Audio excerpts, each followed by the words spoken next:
I'm the mom who knows nada. My name is Brianna, and we're bringing Dr. Sara Sohn back for the second half of her interview all about sex. So let's talk about it.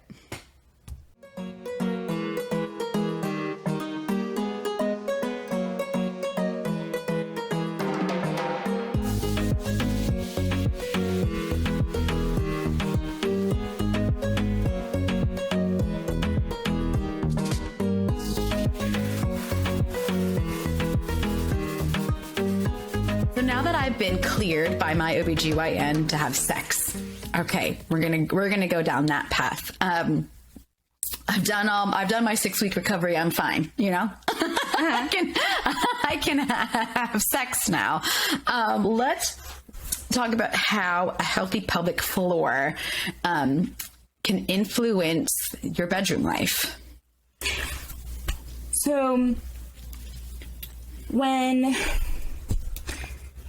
all of these memes, when you see somebody like they're like, I want to have sex, and they're like 6 weeks after having a baby that you can just go and have and everything should be the same as before, is just ludicrous.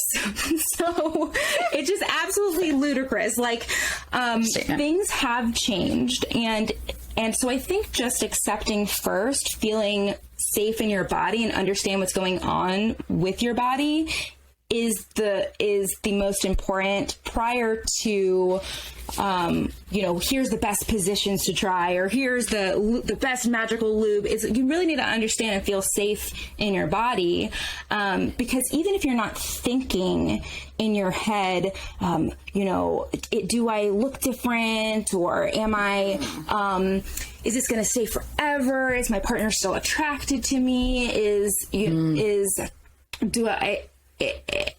it going to hurt? Like, from a primal level, your body might be thinking some of these things if there are changes down there, and especially if you're not sure what's going on, right? Like, if you haven't, if you don't feel that comfortable with your body. So I first just want to give permission to anybody that is listening that just felt like they should be able to just, snap back into it, and they're like, oh, is it my libido? Is it the hormones? Is it my partner and I'm just too busy? It's no, there's a whole progression that needs to exist there for everybody that you're just not Amen. Getting.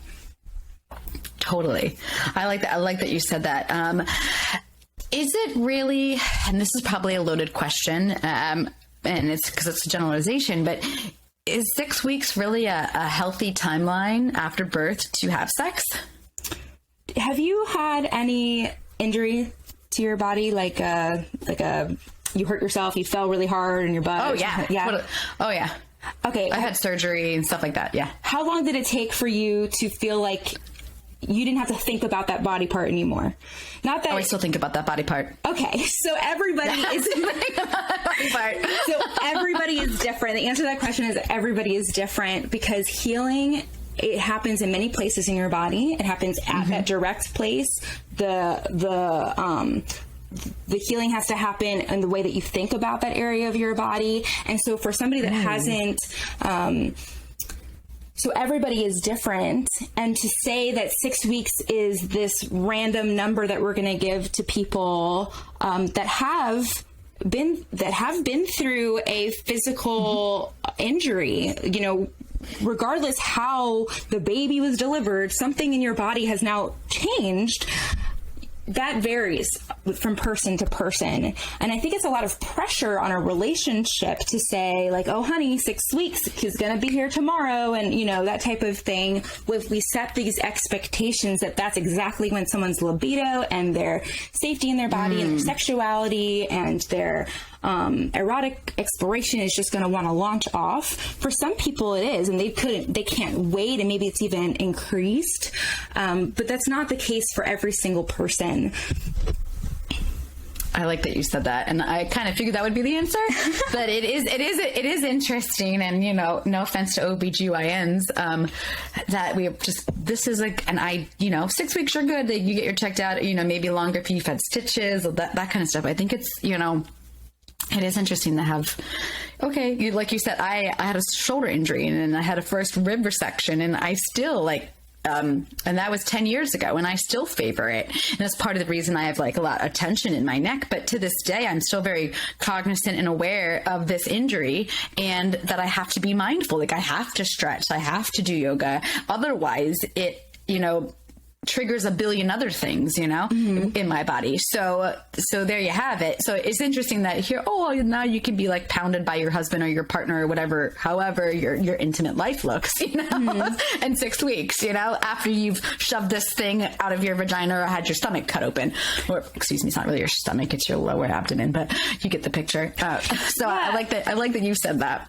And I think that there's a lot of assumptions made too. So there's an assumption when we say, 6 weeks, you're fine, to what that person enjoyed sexually prior to, and wants to enjoy after, and being able to open up that conversation. So are we talking about insertion? Are we talking about oral sex? Are we talking about no toys? Are we talking about being a little bit rougher? Are we talking about being really gentle? Like what is fine?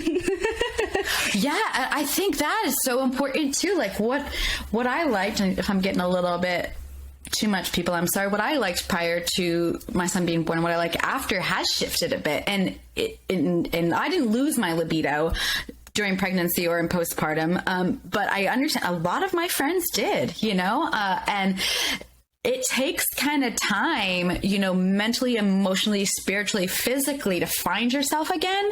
And I think what's important, again, I'm a novice, I'm not a doctor, I'm not a therapist or anything, but for me, what has helped is communicating things with my husband. And I mean that sincerely, like, as we're recording this, a couple of days ago, I took a trip and I came back and I was exhausted, and he missed me and he really wanted to be intimate. And I was like, I just can't today. Like, I cannot have sex with you. Not because I don't want to, not because I didn't miss you, but like, I am drained from this trip. You got to give me 48 hours, and he is very respectful, and all that stuff. But I think sometimes when you think about that, like after carrying this baby, you might not be there for your partner, whoever that may be for you. And I think that's really important. So on that note, for couples who struggle with during and after pregnancy to regain intimacy, how do you support them or help them navigate that? I think that's a great question. So I have a 90-day program that because I really believe in this small group environment for this, because so many people think that they're alone in that experience. We start with safety. So I touched on this before, but there's so much involved there into understanding what's going on with your body, understanding how to communicate different things, like what you're getting at, to feel safe in that, to feel safe to say, these are things that are different before they maybe are now, to feel safe to explore your eroticism. But a lot of that, I actually work with the person independently first. I think that it's important to be able to feel embodied and safe and explore your own sexuality and eroticism by yourself and define that for yourself. And then you can do that work with another person, to work on pleasure and sharing that part of yourself with another person. So a lot of the work in the beginning is focused on yourself, because that's really going to enable you to explore, right? So we start with safety, then eroticism. So once you feel safe in your body and healed and all of those things, then you can explore your own eroticism, because not everybody, there's so much work there. Like, I could talk about this forever, so cut me off if I'm going. I feel like I could listen to this forever. This is amazing. Keep going. There's so much work to do there. Just going to give one common thing I hear in the eroticism piece, and it's, I have the time to have sex with my partner. I really want to have sex with my partner. I'm feeling pretty good in my body, but I just feel like, I don't know, just like not turned on. I don't know why. Just, it makes me feel guilty. I feel like I should, like, my baby. Well, what did you do right before you had this time set aside to be intimate with your partner. Like, well, I just put my baby to sleep. I'm like, so you're telling me that you're not turned on after you put your baby to sleep? Like, what was sexy about that? So how to, right? I mean, there's nothing sexy about that. Exactly. Maternal, like, you don't want your maternal energy for your partner. Yeah, so it's like, so we have, everybody inside of us has this, like, I call it your fire side, but we name it, right, when we're working together. And this part of us that wants adventure, that wants sex, that wants, and for some people that's turned off when you haven't worked on the safety pieces, right?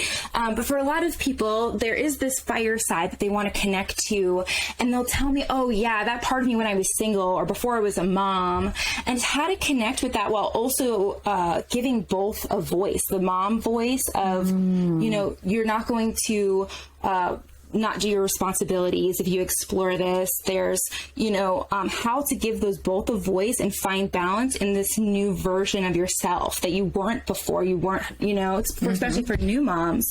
So that's just one small piece in the eroticism work. And then we work on exploration with another person to be able to express yourself in that way and what that looks different, how to have some context uppers. What I mean by that is how, you know, if putting the baby to sleep isn't doing it for you, but you like to feel, let's say, spontaneous, how you can schedule sex, but make it feel spontaneous. You know, how you can, if you realize through all this work that, you know, you like to feel you're overwhelmed, and you know what really turns you on is somebody orchestrated these things for you, right? And so how you can communicate that to your partner so you can explore sexuality in a way that makes you feel the way you want to feel. I love that. I think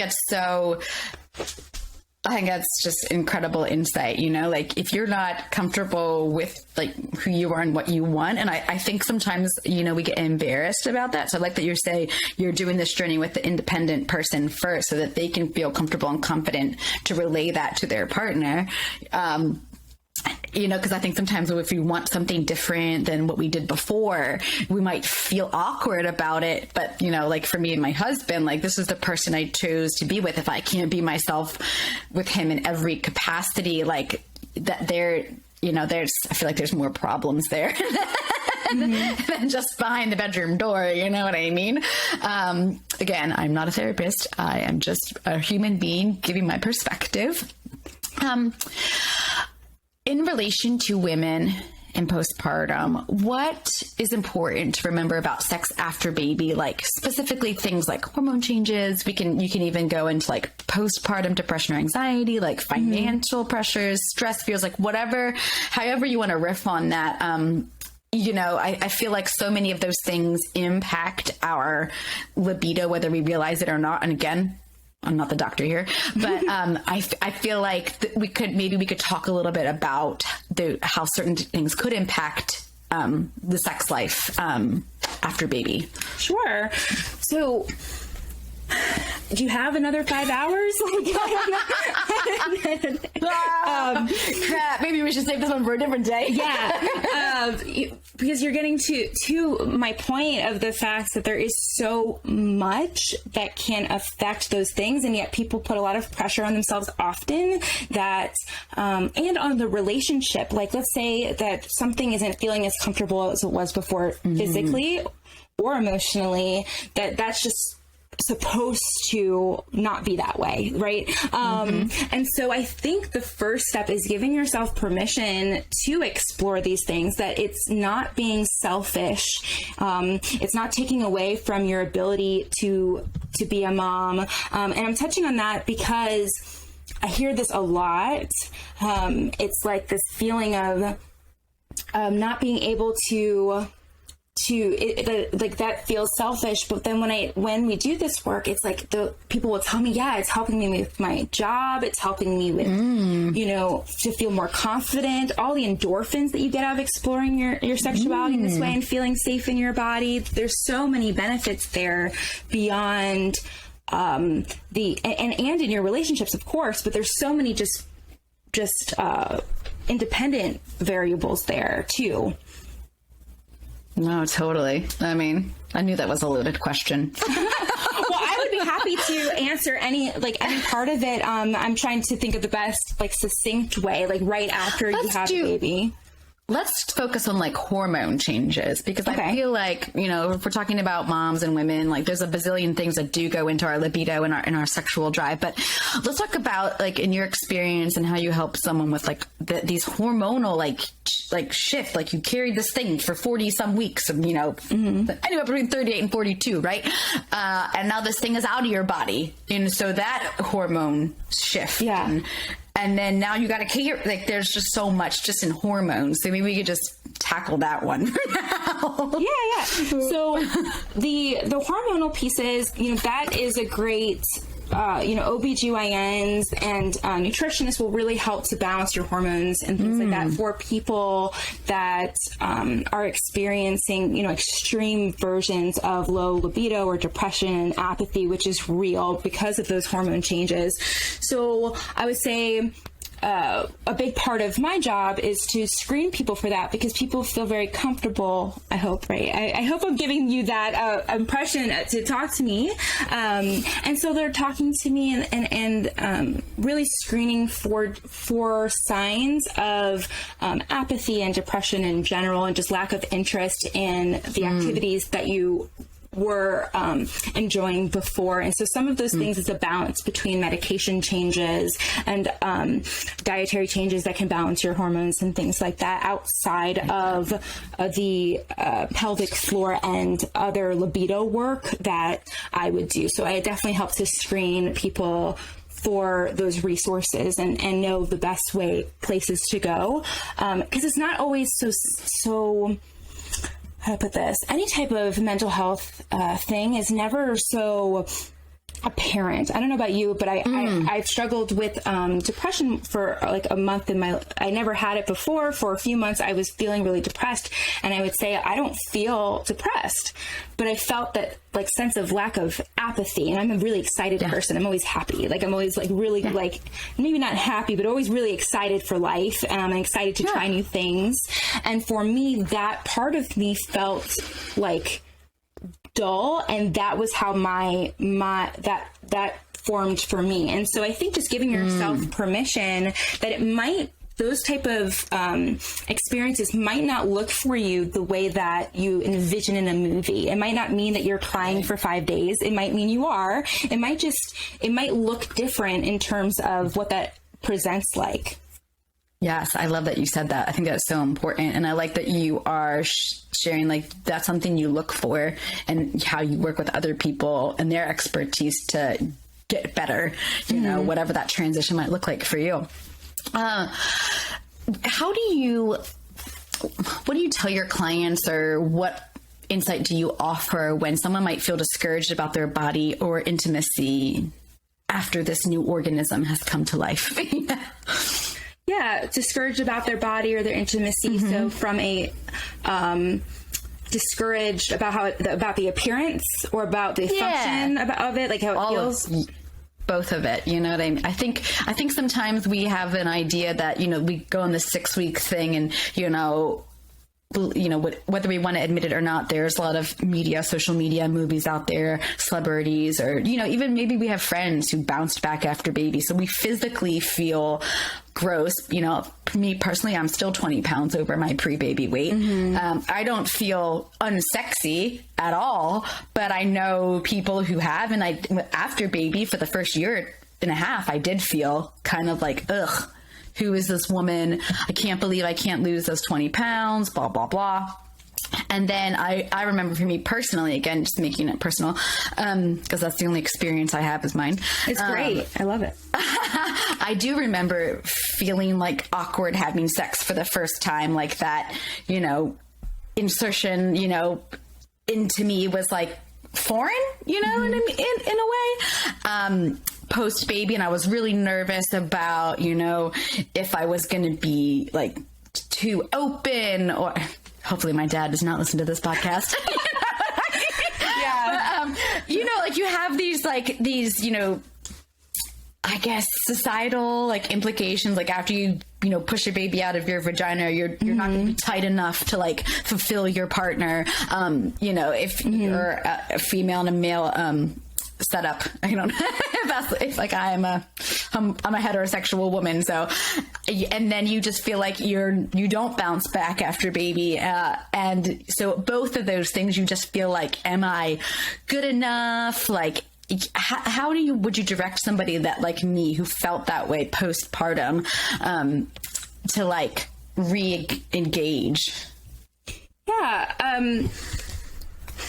So I think just touching on one thing you said just about gender, right? So I do help all genders, and all genders do experience these things, but there is a unique experience to the identity shift of somebody that has now delivered a baby, right? And so things that people will say to me are, I just want to feel, and I'm putting in quotes here, normal, or I just want to, I want to be able to do the things. Sex is so prevalent in our society, and I just want to be able to do those things that I see. I want to be able to give that to my partner.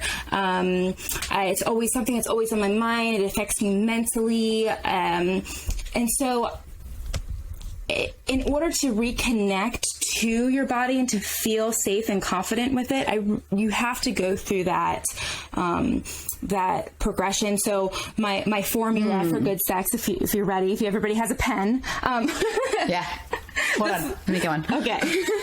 The formula that I say, good sex equals safety plus context and arousal. So basically the prerequisite for good sex has to be safety. It has to be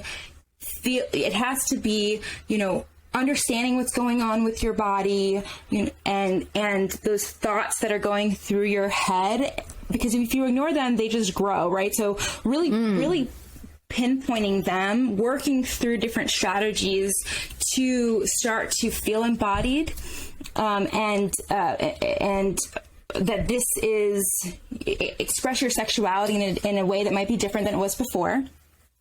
And then from there, really working on the eroticism pieces and what that means to you. So even just touching on the word sex for a second, I like to branch out of how we define that word, right? So a lot of people will say, I wish I could have sex. And I'll say, well, what does that mean to you? What does sex mean? And they say, okay, well, it's, insertion, there's a penis and it has to be inserted inside a vagina. That's sex. And I say, okay, well, what about, people that are in same-sex relationships, or what about people that physically can't do that anymore? Are they having sex? And so what we can learn from that is there's so much exploration that could be had, that when you take the pressure off of maybe one thing that's feeling uncomfortable, and it can actually be seen as an advantage, right? So instead of feeling like you are worthless or worth less, is what I was trying to say, for not being able to do one physical experience, if that's what's going on, or not having the same high libido you had before, or for whatever change has changed with you, how you can actually use that to explore other things and what sex means to you, right? So there's so many erogenous zones in our bodies from a physical standpoint, but just mentally, right? So I'll ask them, well, what is good sex? So if you're listening, think to yourself, like, what is good sex to you? Right? So think back to your life, the best sexual experience you've ever had. And it doesn't have to be with your current partner. Don't have to tell me, but just have it in your head, whatever it is.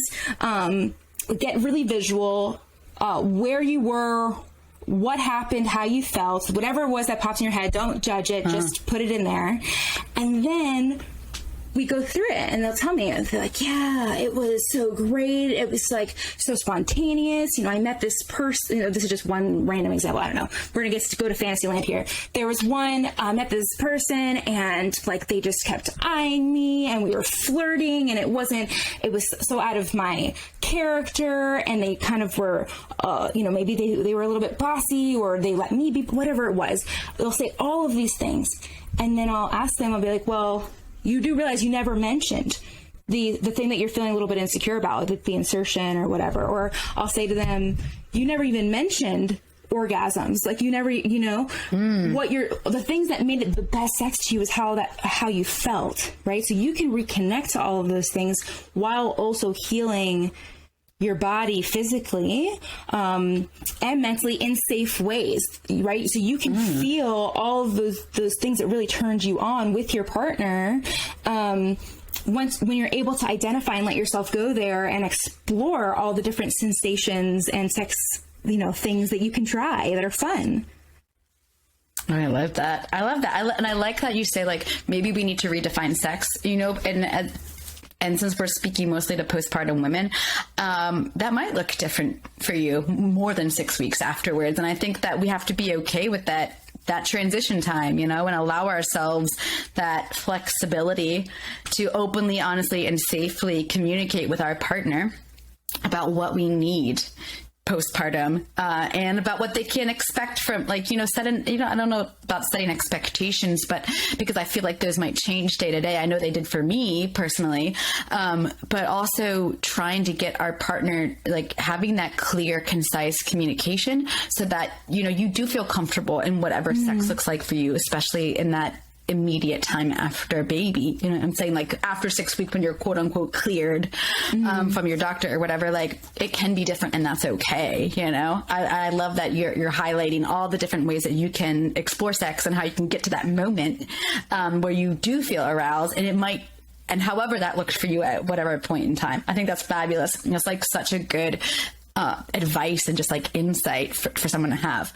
Yeah. Now, I also want to highlight that you specialize in all genders and all sexes and all different types of relationships. So I think just because we are talking in this moment about things as they relate to, like, maybe a heterosexual couple or, partners who just had a baby, whatever that partnership looks like, whether it's, a surrogate, whether it's one partner giving birth or adoption, whatever, you cater to all different types of individuals on the gender spectrum, and you can help a variety of people in whatever their sexual relationships look like. Is that right? 100%. Yeah, and cool. And we're not that different. So here's a good, I like that. Right? We put everybody in these binary boxes, but we're really not that different. And so here's like a common one, for example, right? I'll hear this one a lot. It's with people's partners. I'm going to say with, people will tell me that oftentimes their husband, that they're the ones that's feeling hesitant. They're like, oh, I don't want to hurt the baby, or that they're the ones that libido has changed because they're tired, or because of all of the same reasons that that things might have changed, not the same, but for the person that delivered the baby, it could be, there's other factors physically and hormonally and all of those type of things, but there are still a lot of changes for both people. And so I think a good start is checking in with some of those misconceptions. That's why in that safety piece, that's a big part of it, is really going down those misconceptions. How is that person defining that ability? So let's say, a lot of husbands in general tend to, and I'm making some stereotypes, but our society has put people in these boxes where when someone identifies as male, they feel a lot of pressure around sex, right? To be a man means that you are like great at sex. And then let's say for whatever reason, things are changed. You're uncomfortable and it has nothing to do with them, or it does. They might be feeling some sense of, oh, like what am I doing wrong? This sense of fix it. I have to fix it. And then the more that they say, is this okay? Is this okay? Then you start to feel a little bit guilty or just not sexy, because it's like, you don't want to feel like, is this okay? Like in the middle of, intimacy. And so it's like how to check in with partners differently. So there's so much involved with everybody, regardless of your gender. We're all more similar than we think. I love that. I think that's great. Is there anything else in the, I mean, these are loaded topics, especially the sex topic, and sex post-baby and what that looks like, and intimacy and eroticism and how that's all intertwined. Is there anything else you'd like to cover? So anything we missed? I do just want to point out that these are really unique conversation. So I just want to thank you for putting aside the time to do this. It's interesting because even if you go to a pelvic floor physical therapist, oftentimes it's almost like if you went to somebody for tennis, but they didn't ask about tennis. And then if you wanted to play tennis better, you never really talked about tennis. You never really played tennis. You were like talked about how you like to play tennis, if it was fast tennis, slow tennis, whatever. And so I'm really glad that you are opening the conversation up about tennis. And that's why I, really worked towards the sex counseling piece to combine these things, because I want more people to have access to this information. And I'm really glad that you had me here.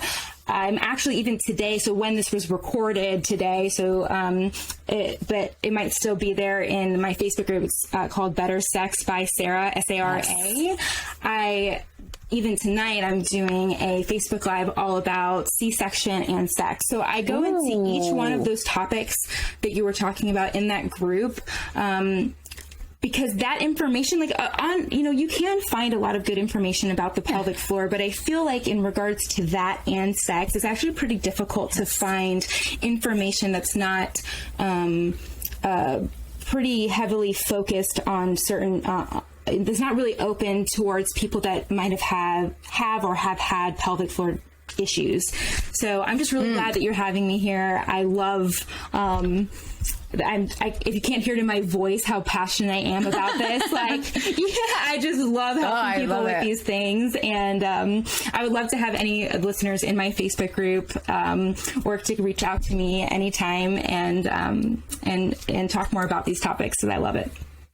Oh, I love it too. And I can feel your energy through the screen. So I think that's just really something that, any potential client or somebody who might be thinking about issues they are having, whether in the bedroom, whether if it's peeing, pooping, whatever, just if you're curious to see just to see if you're okay and you want to find Dr. Sara. She is based in Northeast Florida, but you can find her at confidentpelvicrehab.com. And again, her Facebook group is Better Sex by Sara, and that again is spelled Sara, Sara. Yes. And she is on Instagram at Dr. Sara Sohn, Sohn. If you're looking for her and some of her stuff, it's actually really fascinating, and I think it's really important. I think sometimes we forget that we are animals and we are primal, and we do have certain, arousals that come up, and I think sometimes we repress those, and from the mom perspective, because that's kind of what we talked about today, sometimes like, how can I be this kinky woman, who wants her ass slapped or whatever, and be a mom? You're both. Yeah. You can be both. And I think that I'm just saying that from somebody who's, still in that self-discovery post-baby phase as well. My son's almost 4, but I find new things out about myself all the time. And I just think it's really important that you are the woman you were before, but now you're married to this new version of yourself, but you can be both. You can be the woman you were and a good mom. And I think sometimes, if you're craving sex, we don't want to talk about certain things sometimes, all of that is okay. And if you're curious to learn, seek out a doctor or a sex therapist, or I should say sex counselor, if that's the correct term, or a pelvic floor therapist, so that can help you better understand the nuances of your body. Because again, Bio 101 here is as far as I got. So with sex counseling, the work that I do is actually, it's international. So even in the group, we have people UK and Italy, and so I love that. For a one-on-one, that's amazing. Yeah, so for a one-on-one pelvic floor physical therapy, my office is in Jacksonville, Florida, but I do see a lot of moms, and so most of the follow-ups for moms are telehealth, so they can be holding their baby and all those things while we're doing exercises and things. So I really try to adapt it as much as possible to make it as comfortable for everybody and can fit in their schedule. And this was amazing. I'm just so thankful that you had me here. So feel free. I'm so happy to have you. And for you so happy too. to have you. We'll have to do this again after, we after we talk more too about some of the topics you brought up, because I loved how vulnerable and honest you were, because that's what we need in the world, is people more authentic and talking about these issues. Absolutely. Well, this is Dr. Sara Sohn. Again, you can find her in Northeast Florida or on Facebook at Better. Hold on, I don't want to fuck it up. Better Sex by Sara is the Facebook group. It's nice to know that. It's nice to know that you have like an international reach too. I think that's really important. I'm the mom who knows nada. They call me Brianna. This is the Mom Who Knows Nada podcast. And until next time, have fun learning all the things you didn't know you needed to know.